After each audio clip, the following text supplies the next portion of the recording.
Welcome to Capturing the Abandoned, a foray into the world of rural and urban abandoned exploration.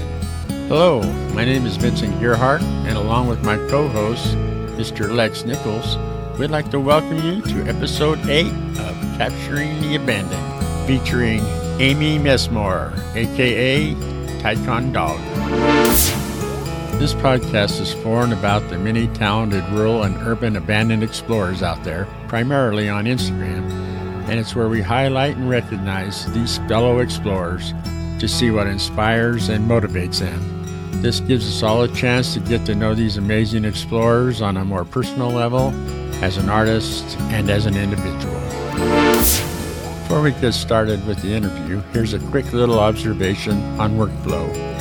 It seems we have found out over all the podcasts that we've done that there is an amazing variety of ways folks capture and process their images, from capturing and editing exclusively on their phones to using high-end analog and digital cameras and processing their images on computers with multiple software applications.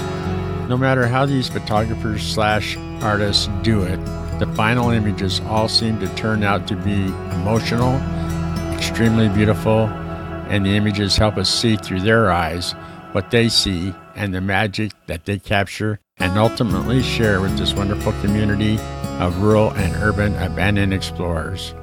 A few of these wonderful artists that we have coming up are Jill of Alluring Epiphany, Gina from Rural Revivals, Kelly from the Forgotten South, and Jeremy of In the Bluffs. DM us at Capturing the Abandoned or email us at capturingtheabandoned@gmail.com with your workflow or anything else you would like to share with us. One last note before we move on to the interview. You can follow this show via any of the main podcatchers out there, and if you do, you can receive the latest show automatically. And remember, it's free, and that's the real beauty of podcasts. And now for the good part. In this episode of the Capturing the Abandoned podcast, we are truly honored to feature and interview Miss Amy Messmore, a longtime resident of Peoria, Illinois. Amy has worked as a rural meter reader, worked with developmentally disabled children, and currently works as a steam fitter, which you will learn more about in this interview. She gives us the real story behind her Instagram handle and puts to rest any doubt how you say it or use it. Amy shares with us her real passion for the art of the abandoned photography through the descriptions of her adventures. We learn that Amy has put in some time as an Instagram moderator for a couple of different hubs and shares a bit of her experiences with us. She also fills us in on how she captures her images with an iPhone and a Nikon D3400, and we get a chance to learn how she does it all without a computer, along with the apps she uses to process her beautiful images. We cover all this and more in this show, and without further ado, on with our interview with the one and only Taikon Dog, Miss Amy Messmore. Hello, Amy, and welcome to the Capturing the Abandoned podcast. We're happy to have you on with us this time. Great to be here. Thank you. Well, it's good to have you, Amy. So we're going to just start with just a little bit of 411 on yourself. I have lived around Peoria, Illinois my whole life. There were 3 years in Janesville, Wisconsin when I was young. But other than that, I'm here. I am a steam fitter. Another word for it is pipe fitter. And yes, usually when I tell people I'm a steam fitter, that they get the glazed look on their face and they nod. And I say, do you know what that is? And they say, no. I install, replace, repair piping systems. And it can be anywhere from 1/4-inch tubing to pipes. I'm almost 6 foot tall, pipes I've worked on that I can walk through. And we're everywhere. Wow. People don't know about us. We're in schools, hospitals, we're businesses, to power plants, to nuclear plants, to anything that is carried through a pipe. If you're going to a shopping mall and it's heated or cooled, we've been there. So that seems like, I don't want to stereotype you, but it seems like something that a man would do and not a lady. So there's very few of us. It's a pretty interesting job in any of the skilled trades. pretty important, and it's a 5-year apprenticeship you go through. Right now, kids are graduating from college owing thousands upon thousands of dollars. This is one where you can get out of this and make money. You're making money while you learn. So I have a man question. So is Okay. a lot of the stuff you're doing, is it copper? Are you using like solder fittings? What is it? How do you do your fittings? It can be a number of different ways. What's the standard? I prefer copper and to solder, but it can be welded. It can be any number of mechanical joints. So it depends on the job. It depends on what you're working with. It's so varied. There's no way you can live long enough to learn everything about my trade. And it keeps it interesting. Sounds great. Oh, good. So we've connected on Instagram, and we love your work. How did you get into this type of photography? I went through a life change and really looking around and trying to find a creative outlet. And different ideas came and went, cost prohibitive, space prohibitive. And I think I was watching TV and saw commercials for iPhone photography came on, and how you could take these great pictures. And I thought, well, I'm holding this thing in my hand. Let's see what I can do. And I literally Googled what makes a good photograph, started reading things on Facebook, started following iPhone photography. This guy, I still look at some of his stuff and take some tips and hints. And I've always been, years ago, I was a rural meter reader. Always liked the rural. I liked the back roads. I think a lot of the abandoned started with barns. They don't build them anymore. Right. Around here, they put up pole barns. They put up whatever. So trying to go around and document, and then everything else I saw. And then discovering Instagram that, wow, other people are taking abandoned and just being floored by it, and I just loved it. So that sparked me and inspired me even more, that nothing makes my heart thump than going down a country road and wow, look at that, I bet when you were a meter reader, you saw some cool stuff. I bet you wish you had the camera back then. Oh, if there was all this and I had it, I had so much access back then. It would have been so amazing. So, Amy, what's your favorite images you like to shoot?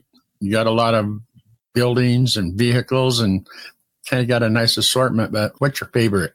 It's hard to say a favorite, and you guys know, it all depends on the day. I like the discovery. I like to I throw the dog in the truck and off we go, and we go explore, and it's to find something. It's almost a treasure hunt. I can't stay home hardly when the clouds are good. You could just go see, and when the clouds are good and the light is good, that's the best high in the world when you discover something like that. It just, wow. Yep. Yeah. I'm the same way. I always tell Vincent, hey, let's pray for clouds or pray for a storm or something. You just get so much more drama when you have clouds. I know. Stuff. Everybody else isn't this a beautiful day? Not a cloud in the sky. And I'm going, oh, damn. Yeah.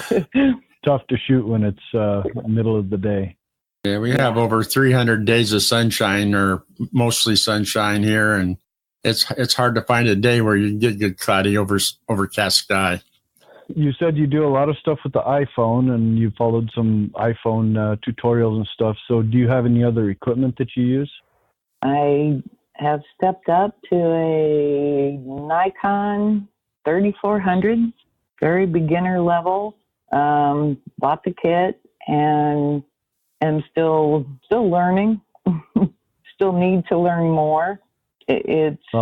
I still use the iPhone. I use either one. I believe in that adage that the best camera you have is the one that's with you. Yeah, that's Vince's favorite saying. Yeah, I believe in that too. So I got a question for you. How you shoot with your camera some and you shoot with your phone. How do you, and you don't have a computer, how do you get pictures from your camera to your phone to edit? A little deal. I put my SD card in this little thing that connects right to my phone, and I download them right into my phone.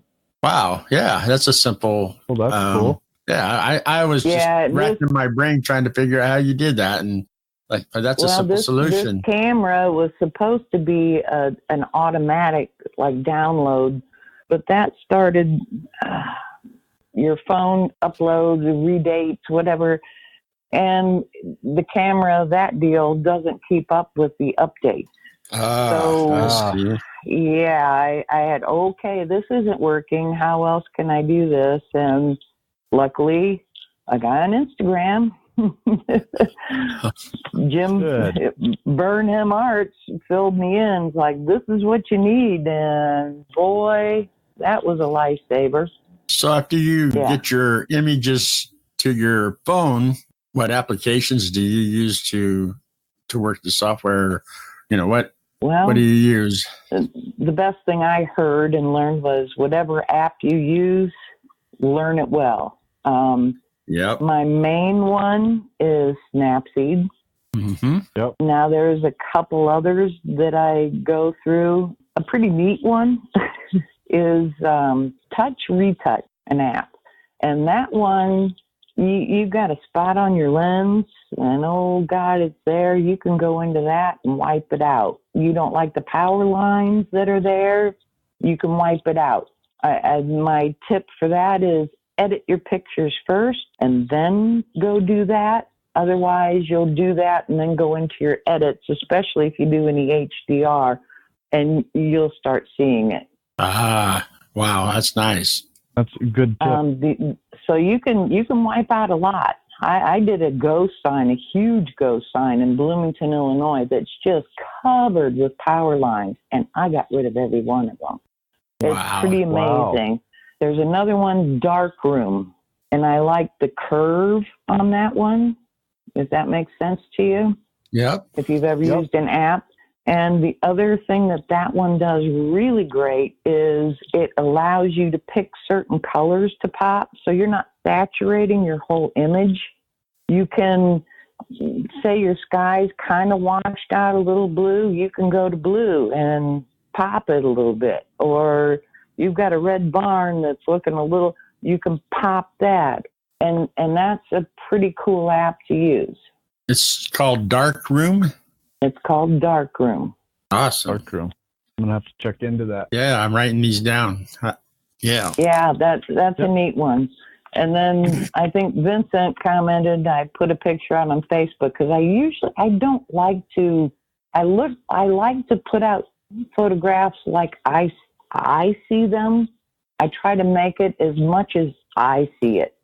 There's Reflect Mirror Camera app. And there was a neat old corn crib I found, just way cool. And it had snowed and it had been freezing rain. And in the original pictures on Instagram, and you can just almost see the reflection in front. And I could see it right there, but I couldn't, no matter what I did, make that reflection come out. This Reflect Mirror Camera app, I'm telling you what, that could be addictive. It can you can pick smooth water, rough water, ice, crackled ice. It's magic. Oh, that's cool. It's really cool. It really is. What's out there is just amazing. Well, it sounds like you're able to do what you need to do and just have some simple apps. So sometimes, like myself, I'm a victim of this. I try to buy, the things that I think are going to be the best. And sometimes if you just keep it simple, that's the best thing. I want a computer though. I'm interested in learning more and getting into those. And it all comes with time. everything you're doing looks amazing. So you can't knock a good thing. How long you been doing this? How long you been doing abandoned photos? Well, it kind of started just messing around and taking and doing probably 2014, 15. Really started getting more serious about it in 2016. And I think it's through Instagram, the inspiration. The Instagram is kind of, I will say, when I first got on, it's like, wow, whoa, and how are these people doing this? And oh my God. And then you're looking, going, well, look at what they're taking and how are they. And I'm thinking, I'm from Peoria, Illinois, and I'm seeing ocean views and mountains and this and that. And I finally, it gets intimidating. And I finally had to calm down and say, well, they're just taking what they're seeing. Take what you see and put it out there. Yeah, you bet. So everybody seems to have a favorite story they like to tell when they've been out doing their adventures and taking pictures and seeing the countryside or whatever. Do you have a story like that? I don't know. There's many stories and there's neat ones, and especially when you meet people and talk to them and get to know something about a place, whatever. But, I always like to hear about the behind the scenes deal, because you see these beautiful pictures or you see whatever. And I like to hear somebody say, I hiked 2 miles straight up a mountain, or I was, in a ditch with the mosquitoes going crazy. And, I think about the time that I saw amazing sunrise and I'm in flip-flops, running through drenched weeds and trying to get to it. Or I think, the one that I left here and no sane person in the world would have been on the roads if they didn't have to be, but I was going to go out and shoot and find this little schoolhouse. And I got there and it was like 7 degrees with freezing, they call it freezing fog, which is like a freezing mist going on.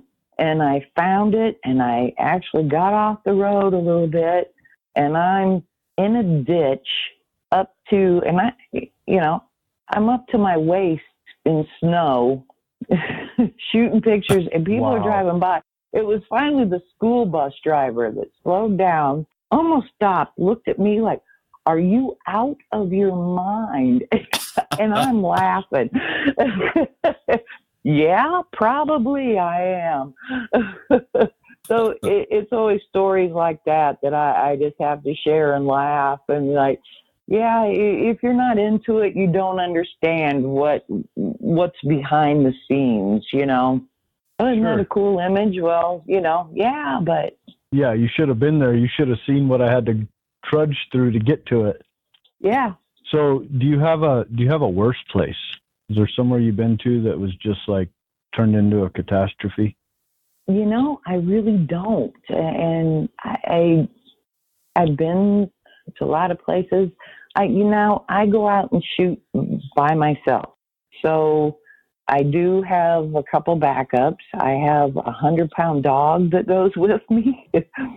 He's not real interested in the places I see. He's looking for cows and horses and any kind of wildlife. But it's kind of nice when I get someplace, he runs around with me and I have to wait for him to get out of the shot or behind the building to get it. And I have a sister that I keep on my location so that she knows, check on me. And if I'm in one spot too long, call the cavalry. Nowhere have I been where I've felt in danger. There's probably one place, and it's an old distillery in Peoria that I've gone more than several times. I've taken people and directed people there, and you can tell the bums, and now I've heard the gangs have moved in, whatever. You can see stuff laying around, but I've never encountered anyone there. I've never, I just can't say I've had any place I felt fearful or uncomfortable. That's good. Not everybody has a bad story to tell, so that's a kind of a positive note. Yeah, that's good. So what are some of the best places that you've been to? I have a favorite. I call her the Grand Dame. I went in search of an old barn that I knew from way back and found that. And, you know, taking back roads, just cruising around. And it's one of those heart-thumping, jaw-dropping moments when you see this old Italianate house abandoned that I feel like she's my great aunt in a nursing home. I have to go back and visit and check on her. And basically, she's been photographed a whole lot of times, and in West Central Illinois, she's all over. But I just have a love affair. The other place is I got to meet up with Jackson and his wife Elaine in Gary, Indiana, and I left a part of my heart there, and I'll be back. I've heard the horror stories, and I went for the abandonment porn and sure found it, but the people were just amazing. I don't have words for it, to tell you the truth. And we plan on meeting back up there in October, and I actually think Lost Americana might be meeting us there too. So I'm so looking forward to it. Yeah, that'd be a fun time. Well, good. Well, he's amazing. Also, he was a fun guy to chat with. Yeah, both of them. Yeah. They've been great. So, do you have a best shot, and if you do, why do you like it the best? Well, my answer to this is my best shot will always be my next one. I'm probably my own worst critic, and I strive to get better, do better. So I can't really say. Some of my, I guess, favorites, when you put them out on Instagram, have not been everybody else's favorites. It works that way sometimes, for sure. That's how it goes. But I think all of us have some sort of emotional connection to photos or something that hits up. You know, art's subjective. My sister, who's probably my biggest supporter, I show her all the, I love the abandoned. And I shoot a lot of things. I shoot pretty things. And she'll look at, look what I found, look, and it's this cool house. And she'll go, your followers will like that. And that's the nicest thing she could say. Yeah, not everybody sees the same kind of beauty in things that you do, and it's the same with us. We find a place and we're like, wow, this is just like amazing, and anybody else that would pass through or come upon it, they would be like, really? What are you smoking? Yeah, somebody put a match to that thing. You stopped for this? Yeah, exactly. I know. That's actually a hashtag. I pulled over for this. Yeah, I like that one. A lot of people use. I was a moderator for that hub. Really? Oh, that's awesome. So that's going to lead us to our Here's a great segue. Next question. Yeah, that's perfect. Perfect. So what did you moderate? What hubs were you working with? I pulled over for this, and then I spent some time with Everything Imaginable. So I've hashtagged both of those on all of my private feeds and stuff. So that's awesome. You have some you have some education on this part of it. Yeah, can you tell us some little stories about the process and maybe how you get started as a moderator, and what your duties are? Well, a lot of times, being a moderator is a complete volunteer. There's no monetary thing, no anything. I happen to, the way I got started was I entered a contest on JJ Mobile Photography, and I ended up being a runner-up with Justin Daniel Dungesser.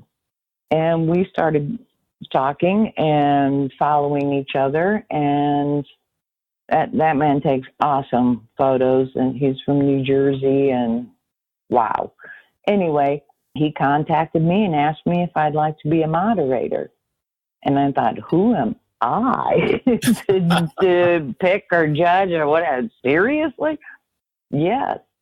And it's, once you get into it, and they kind of train you and teach you the ins and outs. And when you first start, they kind of have you, okay, pick out some things, show us what you're looking at. And they kind of steer you a little bit, and it's like everybody had kind of a time slot.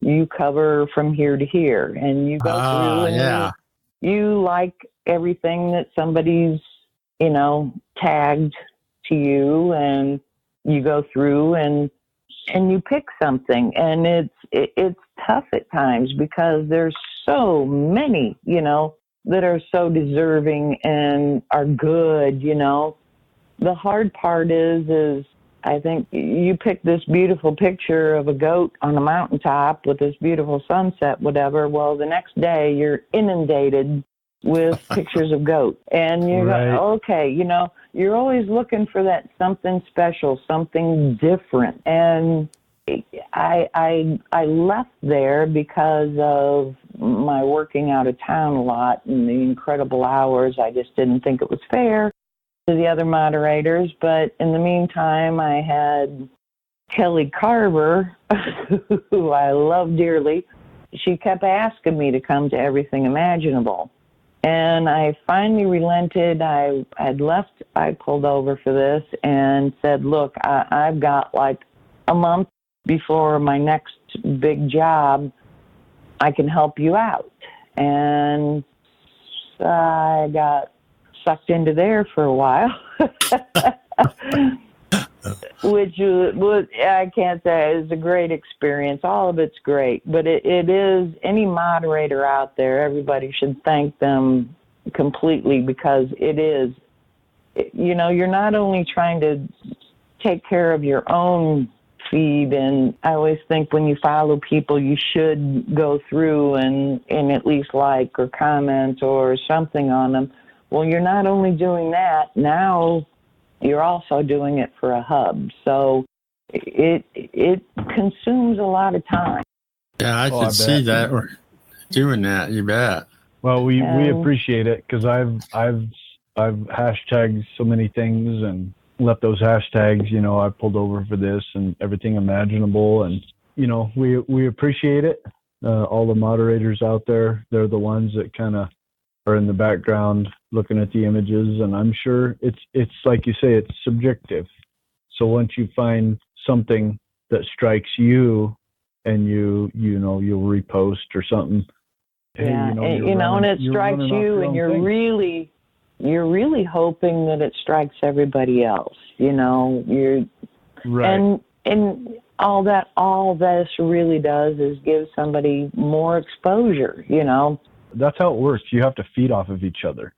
Yes, you do. I mean, if you didn't have the moderators and the people out there, picking them and reposting, it wouldn't be what it is. So hopefully everybody gets their little moment of fame, and we appreciate everybody that does it for us. So it's awesome. Yeah. So we appreciate what you've put into it. There's a lot of people out there doing it. Thank goodness. Yeah. Well, it's so fun to go to some of the different hubs, especially for us anyway, the abandoned hubs, and the curation that takes place is just incredible. I mean, the variety, the quality, just everything is just so much fun to roll through those things and see what's being picked and seeing all the different styles. And it's an inspirational for sure. And through that, when you follow those hubs, that's where you find people and you find even more inspiration. I mean, exactly. Mm-hmm. When I first started on Instagram, I had no idea, knew no one, didn't know anything. And I followed a guy that's disappeared, Michael Mayer, and loved his stuff. And he put out an appreciation post. And I thought, Hey, thank you to this hub for featuring my photo. And I thought, what's a hub? And what, you know, but learned through that and started to go through. It's like, oh, these are hubs. And when you follow them, you see, you know, so many more people, and it's amazing. And I think I'll end with saying I think Instagram is, for a photographer, a very warm and supportive place to put your work out there. And nobody's, well, this sucks, you know, you don't get that. Right. You can kind of tell. Right. You can tell when, you know, you don't get the likes or the comments or down. It's like, well, this didn't go over real well. But, you know, it's a very safe place to learn and to grow. And it's pretty amazing. Yeah, and to be inspired. Yeah. You know, you put it out there and they either like it or they don't. We've had a couple, Vincent had a post that had thousands of hits and we couldn't figure out what it was that people liked, but something worked, you know. Yeah, and we still don't know. We've tried to replicate it, and sometimes you put something out there. You don't know. It strikes with somebody. Mm-hmm. And so I guess this would be a good time to talk about some of the people that have inspired you, and see if you'd like to do a shout out to some of your peeps. I have so many that this makes this question about impossible. And what's your favorite? All right. I've tried to whittle this down a little bit and try to go for some hubs and mods. So bear with me. And I guess first and foremost, my family has been so supportive, especially my sister Jiayin, who's at assisted living. My parents, who got my first artwork on their walls. Then we'll go to Back Road Visions. Love these people. Patty Cakes, Pat, Adam Myers, Tuck Mikey. Love the way that guy talks about people. Mom Franz, Mary, has been such a doll from almost the get-go with me. And then we'll go to Dave. And there's one. I'm Ty Condog. I love the tick-on dog deal. Yet I Rider FX. How you do Dave's, I'm not sure. Yep, Yeti. I think it's Yeti Rider, right? I don't know. Is it? Dave. What a guy. Sky Dragon Photo Main. My Central Illinois ex-bud, Two Wheels for Me, and Lori Lash Hippie from Everything Transport. Fred Broadbrook, he actually has one of my photos, and I'm waiting for payback. I'm going to get one of his. That's Raw Abandon. A guy that cool. Doesn't even know how supportive he's been. John, Nowhere Man, Abandon After Dark. I'm going to go into my I pulled over for this. Justin Daniel Nungesser. Sally Cooper Photography, who does so much for so many photographers. She's great at putting people out there. Teri the Librarian. Brian, BMF 136. Milcah, Journey.05. And Lynn, Just Lynn's. I got a shout out to Just Jackson and his wife Elaine. I love them dearly. And Francesca, love her.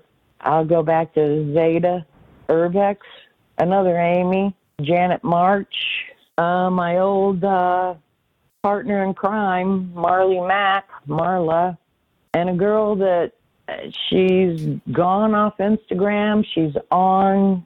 We keep in contact through Facebook. April K. Franco, that has been an amazing support. And last but certainly not least is my sisters, Kelly Carver Photography, Shannon E. Photography, and Jiayin, my Intermetsy. I love you all dearly. And all I can say from there is I ripped through this many, and I could rip through 100 more. Oh, yeah. You know, the inspiration, the support, it's unbelievable. I know I'm going to get this, like, I've already whittled it down, but there's so many, so much. I wish I could mention everyone. I'm so grateful for support and for the inspiration. And everybody you guys have had on already. I've listened to every podcast. I have followed all those people. Amazing. Well, we appreciate it, and you're one of our favorite followers too. I mean, we like seeing your stuff, and that's how it works. You know, you inspire other photographers, and that as long as it keeps going like that, everybody will keep rolling along. Yeah, it's very nice to hear your story for sure. It's very interesting. And you guys, and hey, congratulations on the book coming out. I think that's awesome. Thank you. I've had it on pre-order for a long time. Well, hopefully it'll ship any day now. All right. Yeah, we talked to the publisher, and they were switching warehouses, and Amazon went out of stock for a little bit. We thought we were just like we had a bestseller, but they were just moving. No, it's a bestseller. Oh, really? There you go. Yeah. There you go. I like the story. Positive attitude. You bet. That's right. Yeah.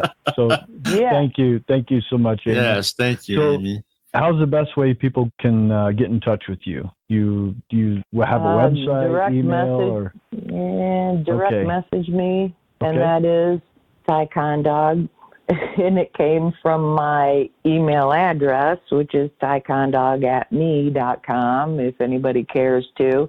And that came from a dog I had for a long time, and her name came from a pencil that used to be the most common pencil in the world, was Ticonderoga, a Dixon Ticonderoga, number 2 pencil.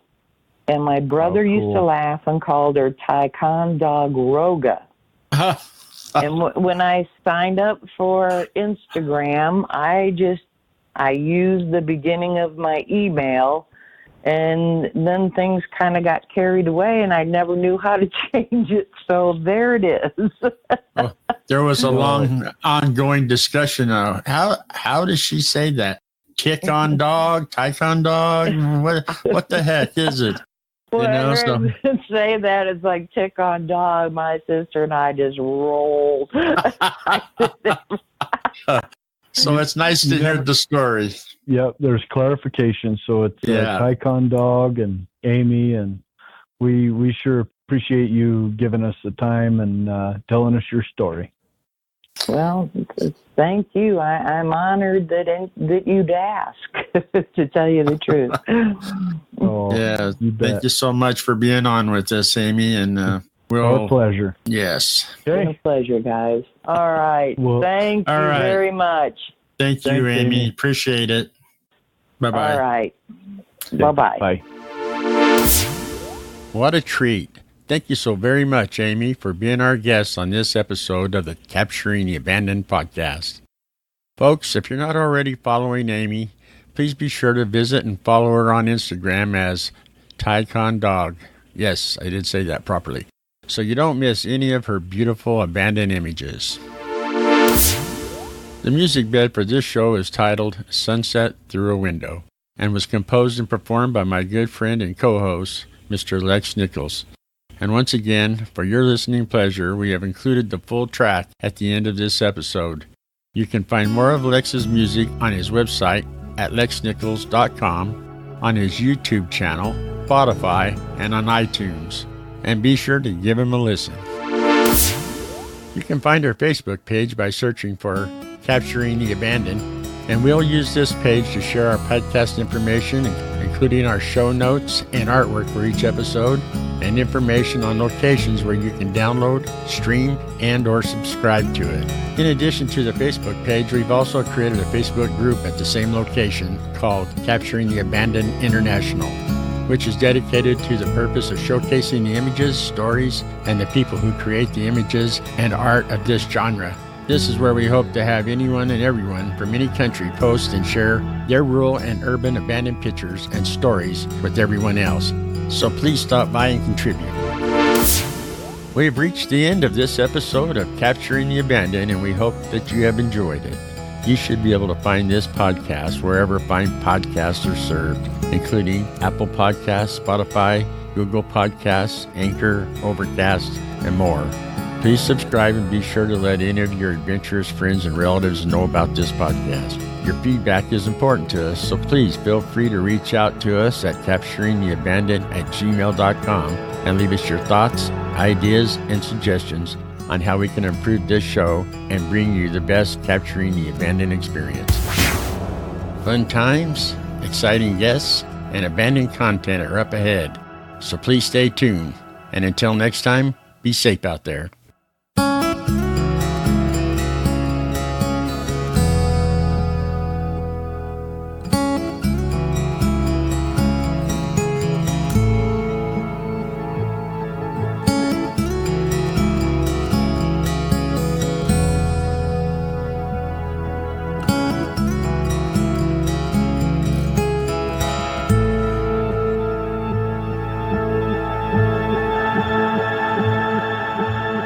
As promised, here's Sunset Through a Window by Lex Nichols.